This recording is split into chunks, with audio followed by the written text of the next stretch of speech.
Ratio. Quantitative numerical reasoning problem.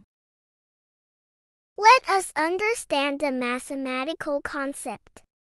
In a school, the number of boys increased by 75% from 2023 to 2024.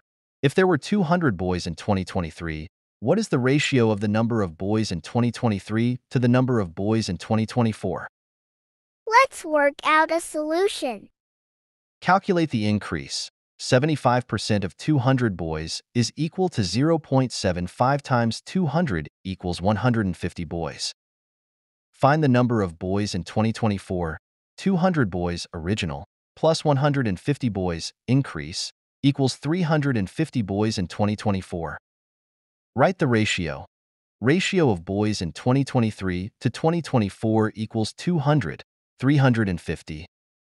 Simplify the ratio. Divide both sides by 50. 200 divided by 50. 350 divided by 50 is equal to 4, 7.